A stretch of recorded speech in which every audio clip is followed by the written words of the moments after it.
Querido Padre que estás en los cielos, Señor, en esta hora nos gozamos en ti, nos gozamos con tus hijos, tu iglesia que está hoy acá reunida. Venimos de diferentes partes, nacimos en diferentes partes de este país o tal vez de otras partes fuera del país. Sin embargo, Señor, somos unos en Cristo Jesús. Nos gozamos porque nuestro nombre y nuestra ciudadanía está en el reino de los cielos. Y hoy, Señor, como cada semana, venimos ante ti para escuchar tus instrucciones, para darte la honra y el honor que solamente tú mereces por todo lo bueno que has sido con nosotros. Por eso, al abrir tu palabra, queremos que tú nos bendigas con ella y que tengamos la certeza que eres tú y no un hombre el que nos habla, porque te lo pedimos todo en Jesús. Amén. Bueno, hoy vamos a hablar de una parábola que habla de los grupos de cristianos, los diversos tipos de cristianos que hay en la iglesia. Ustedes saben que hay en la iglesia varios grupos de cristianos, ¿sabían ustedes? Que dentro de la iglesia se pueden diferenciar unos 2 o 3 grupos. Bueno, todo depende con el cristal con que se mire.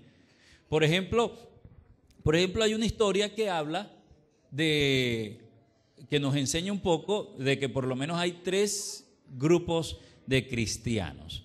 Esta historia nos habla de un señor que en los tiempos cuando no existían los vehículos, los carros, sino que el medio de transporte era la carreta, jalada por caballos. Él se fue allá a la oficina para comprar su ticket para ir a realizar cierto viaje. Pero se sorprende al ver, él al ser viajero frecuente, se sorprende a ver que por primera vez están ofreciendo el servicio de primera, segunda y tercera clase en esas carretas. Así que él dice, voy a probar a ver cómo me va, voy a comprar en primera clase. Y ustedes saben cómo son los boletos en primera clase, ¿verdad? En VIP. Son más costosos. La diferencia era considerable en el precio, pero él dijo, bueno, no importa. Así voy a ver si dejo de padecer tanto calor y tanto polvo. De repente le pusieron aire acondicionado a la carreta. De repente es una carreta con amortiguadores, qué sé yo. Así que cuando llega el momento de abordar, se da cuenta que cuando empiezan a llamar, bueno, llaman a los de primera clase primero, que pasen por favor. Después llaman a los de segunda clase, que pasen. Y por último, los de la tercera clase. Entonces, pero él se extraña al ver que todos van en la misma carreta, que él, que pagó la primera clase, va padeciendo el mismo calor que pasan los demás, que recibe el mismo polvo que todos los demás reciben. Y así que él empezó allí a molestarse y dentro de sí iba pensando, cuando llegue allá al punto me voy a quejar, voy a ir allá a la oficina y les voy a armar un problema a esa gente porque me han robado. ¿Cómo es posible que me hayan cobrado más para ir en el mismo lugar que van los demás? Así que en eso iba el hombre pensando, iba con el viaje mal cuando la carreta empieza a subir una cuesta, y era una cuesta bastante fuerte que los caballos no podían jalar la carreta. Así que el chofer de la carreta dice, bueno, pasajeros de primera clase se quedan en la carreta. Pasajeros de segunda clase se bajan y caminan, por favor. Y los pasajeros de tercera clase se bajan y ayudan a empujar la carreta. Así que en ese momento el hombre le dio gracias porque había comprado en primera clase y allí estaba la diferencia. Sin embargo, esto nos ilustra un poco los grupos o los tipos de cristianos que hay en la iglesia, ¿verdad? Hay cristianos de primera clase, hay cristianos de segunda clase y hay cristianos ¿de qué? De tercera clase. ¿De qué clase de cristiano es usted? Es mi pregunta. ¿Es acaso cristiano de primera clase? Que le gusta llegar allí, sentarse, cómodo, tranquilito, ¿verdad? O tranquilita allí, feliz. cuando le piden por favor, baje y ayúdenos a empujar la carreta. No tengo tiempo, no, mire, estoy muy ocupado. O en fin, mi labor, y para eso yo compré un ticket en primera clase en esta iglesia. Así que yo me conformo con venir cuando pueda, eso sí, sin compromiso, y vengo acá. ¿Esos son los cristianos de qué? De primera clase. Los cristianos de segunda son aquellos que, bueno, ni estorban, pero tampoco ¿qué? Tampoco hacen, ¿verdad? Y los cristianos de tercera clase son ¿quiénes? Los que se echan la iglesia al hombro y empiezan a empujar. Lamentablemente, los cristianos de primera clase son la mayoría. Los cristianos de primera y segunda clase de nuestra iglesia, hoy por hoy, ¿son qué? La mayoría. Y los cristianos de tercera, gloria a Dios por ellos, son, en la mayoría de los casos, puede ser que aquí sea al revés, por lo que he escuchado de esta iglesia, puede ser que aquí la mayoría de los cristianos son de tercera clase.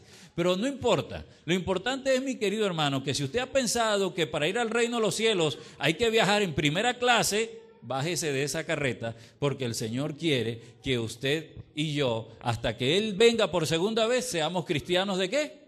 De tercera clase. ¿Están conmigo?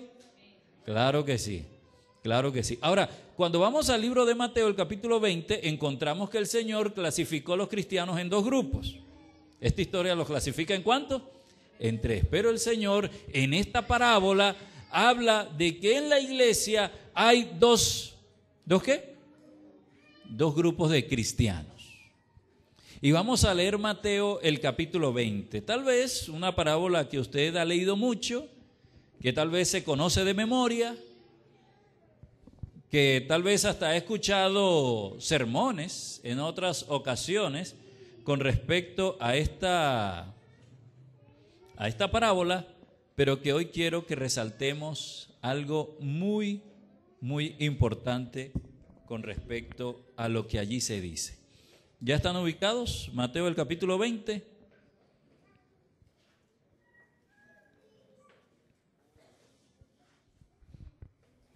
Vamos a leer los versículos del 1 al 16. La parábola que está empezando Mateo 20. Dice: porque el reino de los cielos es semejante a un hombre, padre de familia, que salió por la mañana, ¿a qué? A contratar obreros para su viña. Y habiendo convenido con los obreros en un denario al día, los envió a su viña. Pero saliendo cerca de la hora tercera del día, vio a otros que estaban en la plaza desocupados. ¿Y qué les dijo? Vayan también ustedes a mi viña y os daré lo que sea justo. Y ellos fueron. Y dice que volvió a salir ¿a qué hora? A la hora sexta y novena. Hizo lo mismo. Y saliendo cerca de la hora undécima, halló a otros que estaban desocupados. ¿Y qué les dijo? ¿Por qué estáis todo el día aquí desocupados? Y ellos le dijeron: porque nadie nos ha contratado. Él les dijo: vayan también ustedes a mi viña y recibiréis lo que sea justo. Cuando llegó la noche, el señor de la viña le dijo a su mayordomo: llama a los obreros y págales el jornal. Y les dijo: comienza desde los últimos y termina ¿con quiénes? Con los primeros. Al venir los que habían ido cerca de la hora undécima, recibieron cada uno un denario. Al venir también los primeros, pensaron que habían de recibir más, pero también ellos recibieron cada uno un denario. Y al recibirlo, ¿qué hacían? Murmuraban contra el padre de familia y decían: estos postreros han trabajado una sola hora y los has hecho iguales a nosotros, que hemos soportado la carga y el calor del día. Entonces él respondiendo le dijo a uno de ellos, le dijo: amigo, no te hago agravio, ¿no conviniste conmigo en un denario? Toma lo que es tuyo y vete, pero quiero dar a este último como a ti. ¿No me es lícito hacer lo que quiero con lo mío? ¿O tienes tú envidia porque yo soy bueno? Así los primeros serán postreros y los postreros primeros, porque muchos son los llamados y pocos los escogidos. Esta parábola encierra para nosotros una enseñanza profunda, una enseñanza para la iglesia de hoy. Esta parábola fue escrita y el Señor la pronunció no solamente para los discípulos en ese entonces, sino para la iglesia de hoy. Él comienza diciendo que el reino de los cielos es semejante a un hombre y comienza a contar la historia. Y en muchas ocasiones el Señor, al contar parábolas, Él dice, el reino de los cielos es semejante a. El reino de los cielos es semejante a. En aquel entonces el conflicto que tenían los discípulos era por quién sería el mayor. Y Él les dijo, mira, el reino de los cielos es semejante a esto. Hoy por hoy el Señor también quiere que nosotros nos enfoquemos en lo que Él espera de nosotros como su iglesia. Lo primero que salta a la vista es de un padre desesperado. ¿Un padre qué? ¿Les parece que la parábola habla de un padre desesperado? ¿No? Un padre que sale temprano en la mañana a buscar obreros, después sale a las 9, después sale a las 12, después sale a las 3 y hasta las 11, hasta las 5 de la tarde está buscando obreros. ¿No les parece un padre desesperado? ¿Cuál es la preocupación de este hombre? ¿Cuál es la preocupación? Que hay que recoger la cosecha. Hay un trabajo que hacer y la cosecha tenía que recogerse en ese día, porque las uvas, en este caso que se está hablando, no se pueden esperar para recoger cuando hay tiempo.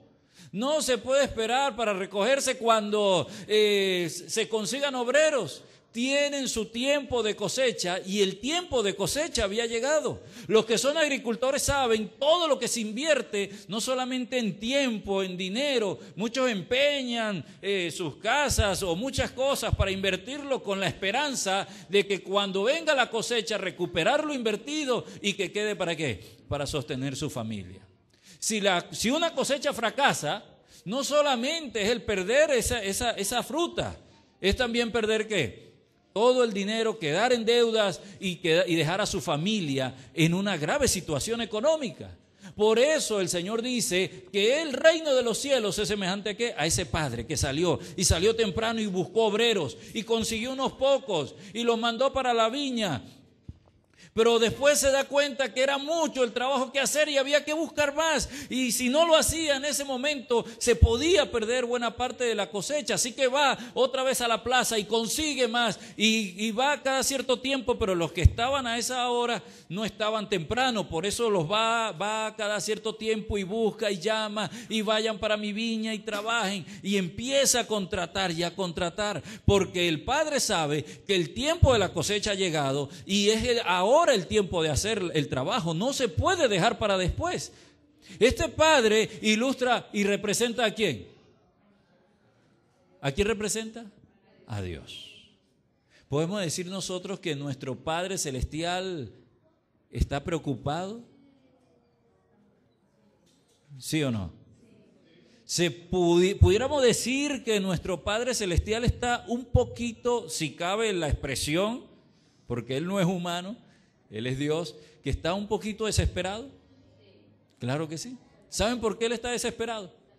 Porque por mucho que nosotros como sus hijos, la iglesia, digamos que tenemos el anhelo de verlo venir por segunda vez a esta tierra y nuestros actos no lo demuestran, Él sí tiene anhelos de venir pronto y tenernos entre sus brazos. Él sí está desesperado porque este mundo se acabe. Él cuando ve las guerras que hay en el Medio Oriente, cuando ve los conflictos que hay en otros países, cuando ve las crueldades de niños que nacen sin padres o que los lanzan a una cañería, cuando Él ve atrocidades que suceden en el mundo, Él quiere ponerle un fin a eso. Pero antes de eso hay un trabajo que hacer.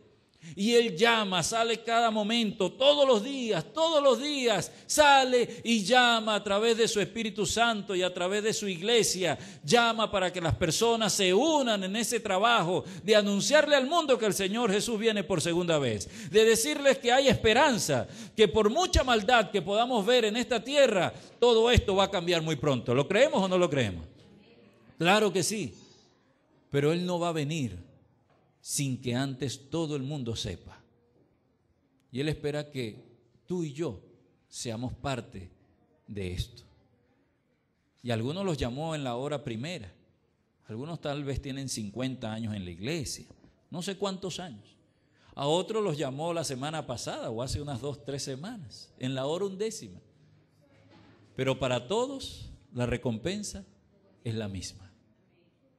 Para todos el Señor nos ofrece la misma recompensa. Qué privilegio, qué bendición. Pero la parábola habla de ello. Al principio pareciera que el Señor está preocupado en la cosecha, pero después, a medida que avanza el tiempo, pareciera que la preocupación de Él fuera más bien como dar empleo. ¿No les parece?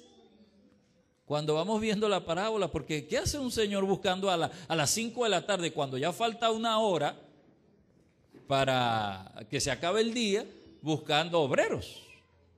Pareciera más bien como que el interés fuese, oye, ponte a trabajar, yo quiero que tú trabajes, porque el primer beneficiado de este trabajo vas a ser tú. Tú no tienes idea de lo que te voy a dar si tú te vas y trabajas esa sola hora. Pero claro, Él no le dice esto, Él no nos dice esto.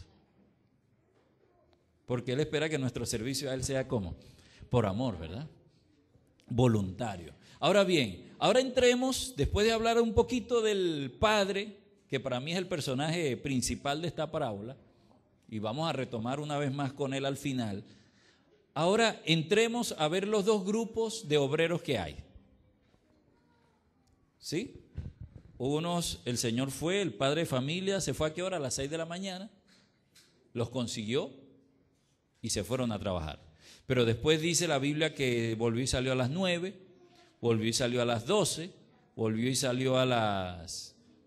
¿A qué hora? A las 3 y hasta las 5 de la tarde estuvo buscando personas. ¿Saben cuáles son los dos grupos? ¿Saben cuál es la diferencia entre un grupo y otro? Hay una palabra allí que los distingue. ¿Cuál es? ¿Ah? ¿Cuál es esa palabra que los distingue? En el versículo 2 está la palabra que distingue a un grupo del otro. Versículo 2. ¿Cuál es?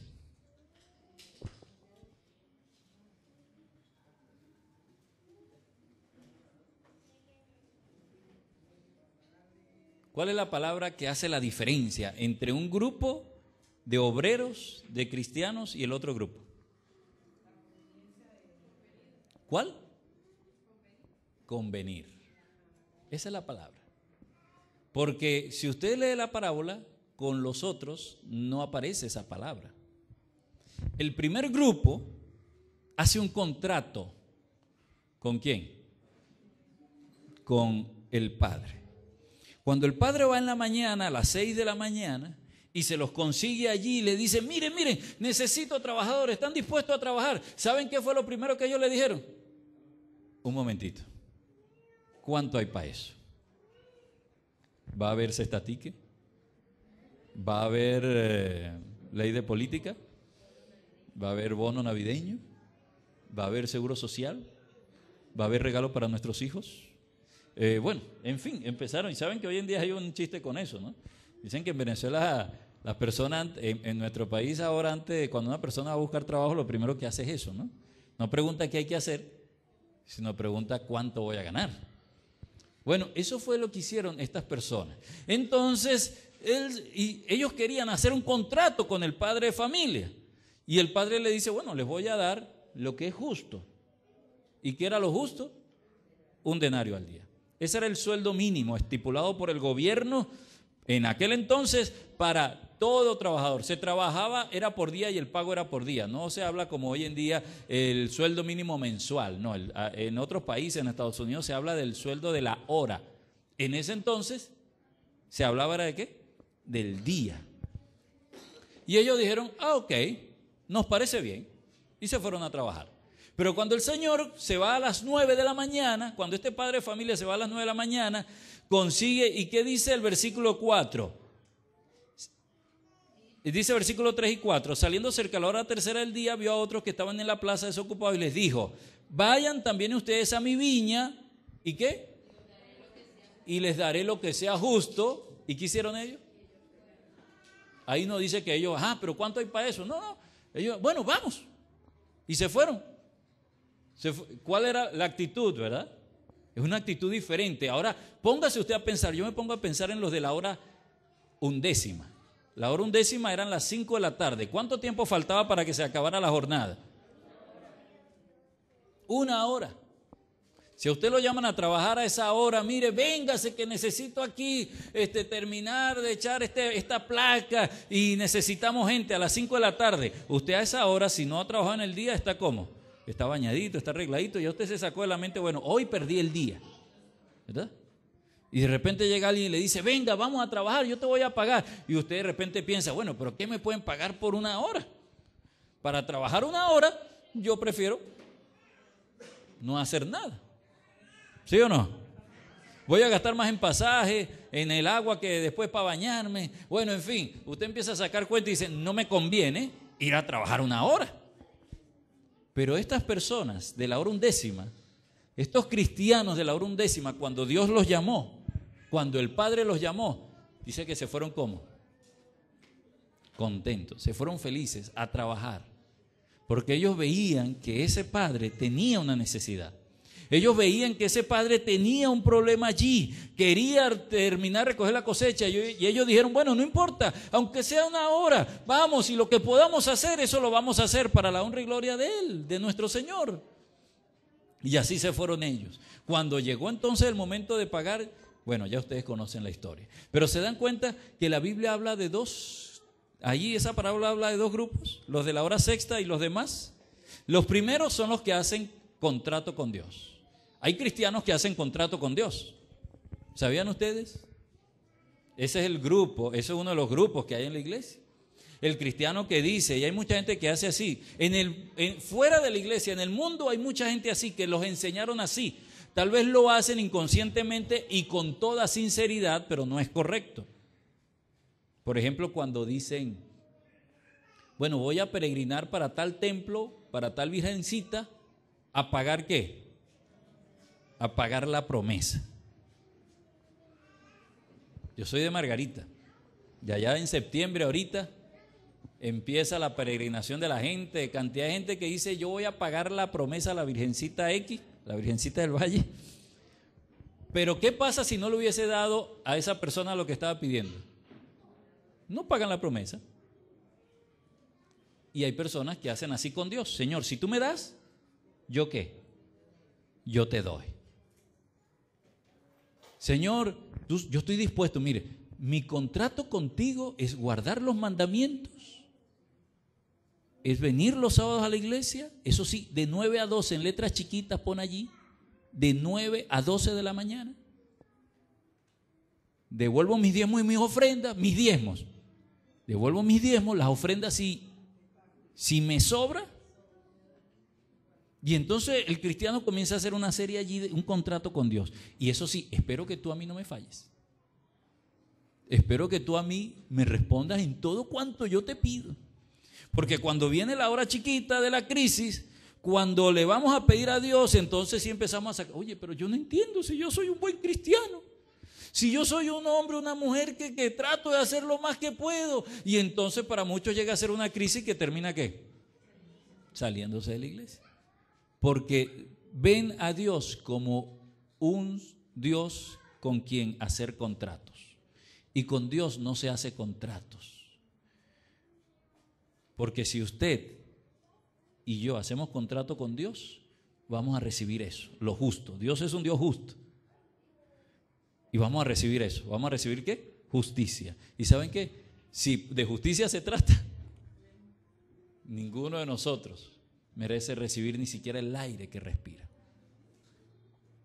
Pero los otros cristianos, los otros creyentes, empezaron a ver a ese Padre, a ese Señor, y establecieron con Él una relación diferente. ¿Una relación de qué? De compromiso. Una relación de amistad. Una relación de entrega, confiando en la palabra que Él les había dicho. ¿Qué les dijo Él? Van a recibir, vayan que yo les voy a dar lo que sea justo. ¿Ellos qué pensaron? No, vayamos con confianza que este hombre nunca ha dejado mal a nadie. Vayamos con confianza. Seguramente ese padre de familia tenía buena fama de ser un hombre bondadoso, de ser un hombre generoso. Pero los otros tal vez aún escuchando esa fama dijeron, no, vamos a poner esto por escrito. Porque si no hay nada escrito, después viene este hombre. No, pero es que dicen que él es muy bueno. No. Vamos a hacer esto en el papel. Pero los otros confiaron en la palabra de Dios. Unos son los que llamaríamos nosotros los asalariados. Porque escuchen una cosa, muchas veces se dice, no, asalariado es el que recibe un sueldo para hacer algo y no lo hace. Pero también asalariado es el que no hace nada porque no recibe el sueldo. ¿Sí o no? ¿No han escuchado ustedes ese decir? No, yo no lo hago porque a mí no me pagan por eso. A quien le pagan por eso es a quién, es al pastor. ¿Es asalariado o no?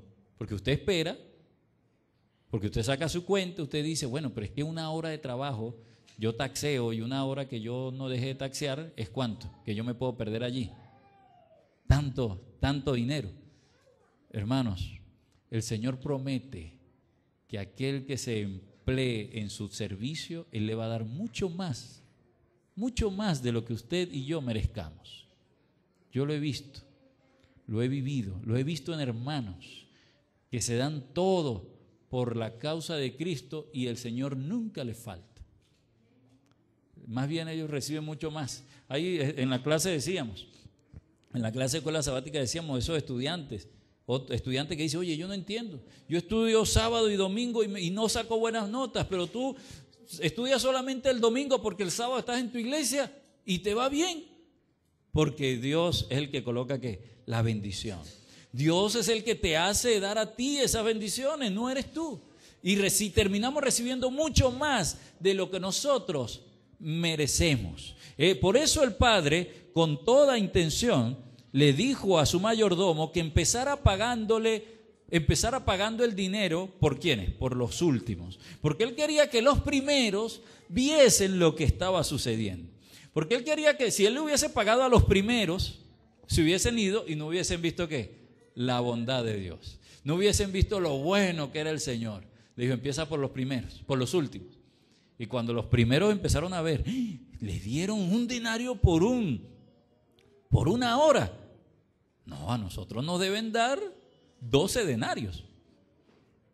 Querían arreglarse. Ahí sí el padre era injusto. Ellos primero reclamaron justicia y cuando el padre les dio justicia, ahí dice, oye, pero es que tú no eres justo. Y el padre le dice, bueno, pero ¿en qué convenimos nosotros? ¿No fue en un denario? Eso fue lo que tú quisiste. Toma lo tuyo y vete. Pero ¿saben una cosa? Esto también tiene implicaciones de vida eterna.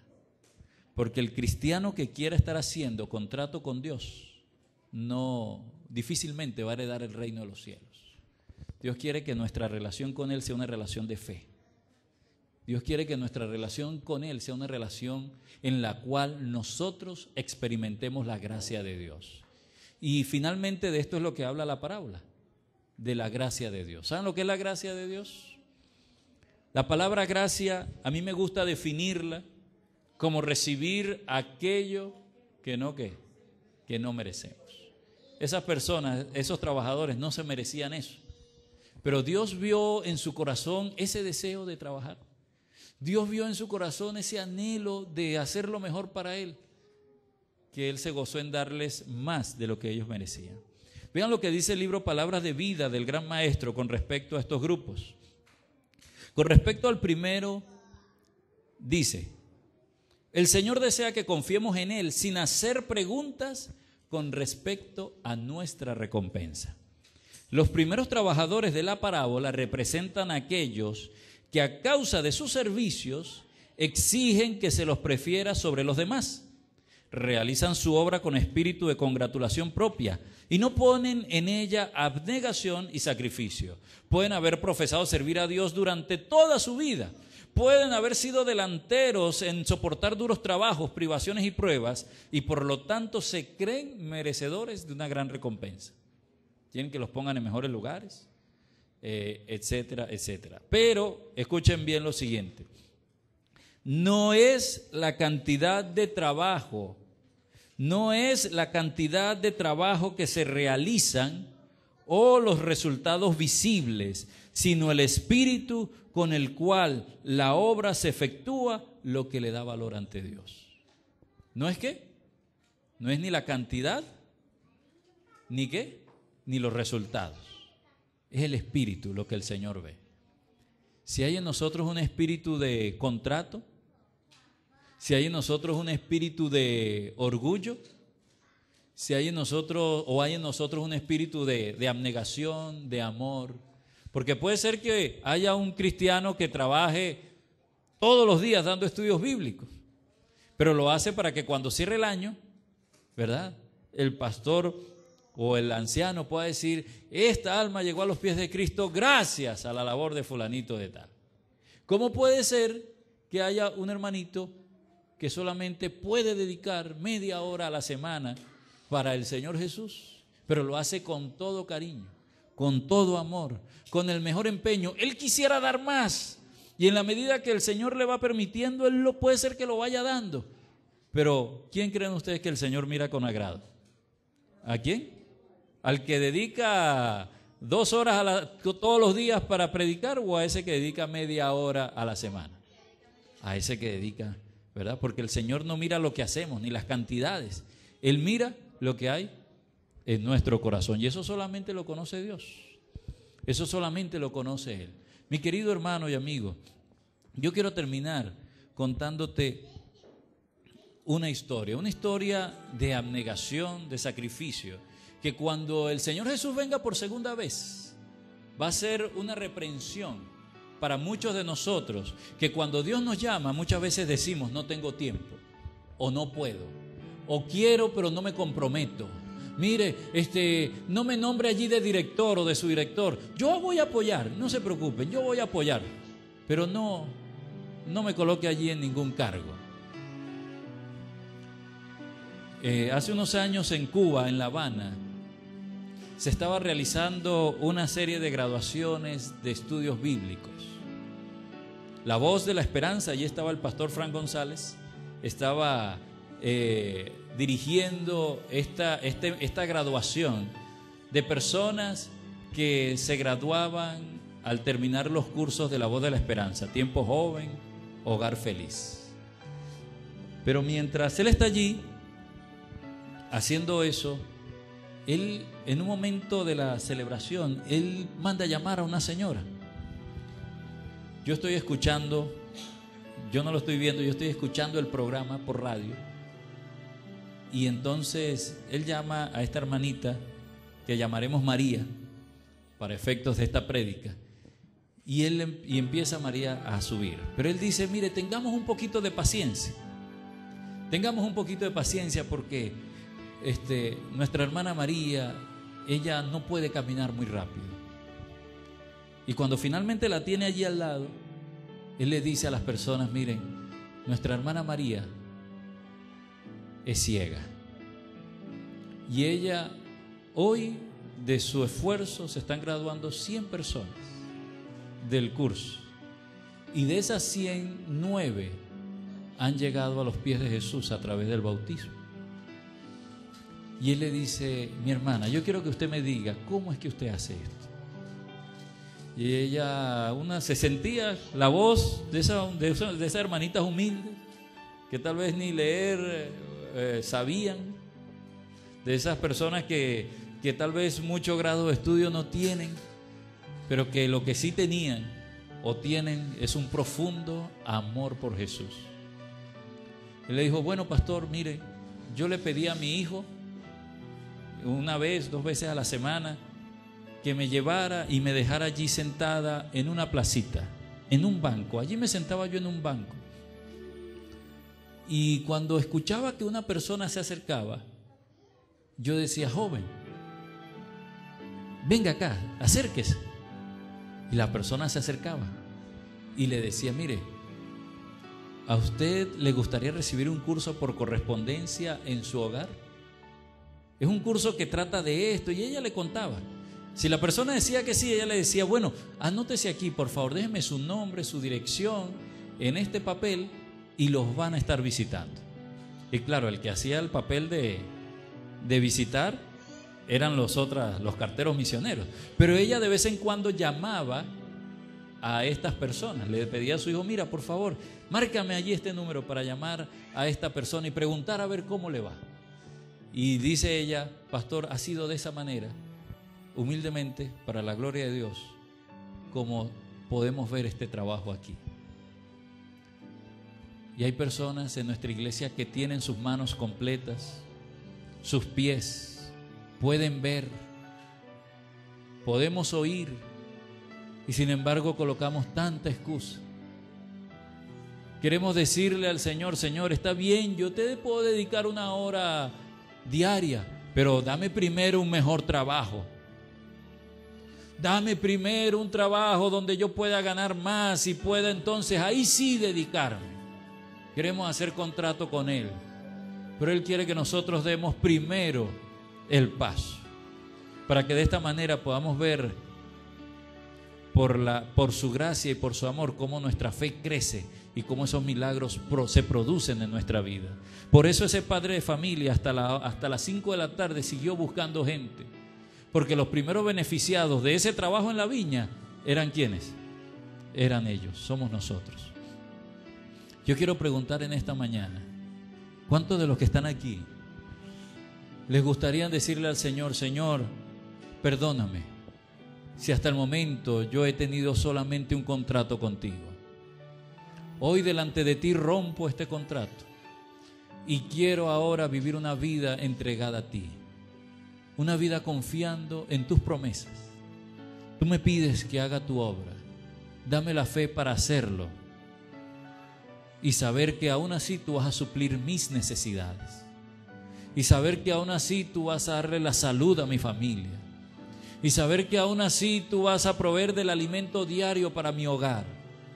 Señor, dame la fe para seguir adelante, para que tu obra no se detenga y así poder estar contigo para siempre. ¿Hay alguien que le gustaría entrar en una relación de amor con Dios? ¿Una relación de fe? A todos estos cristianos que quieran hacer esto, yo te invito, colócate de pie allí donde estás para orar.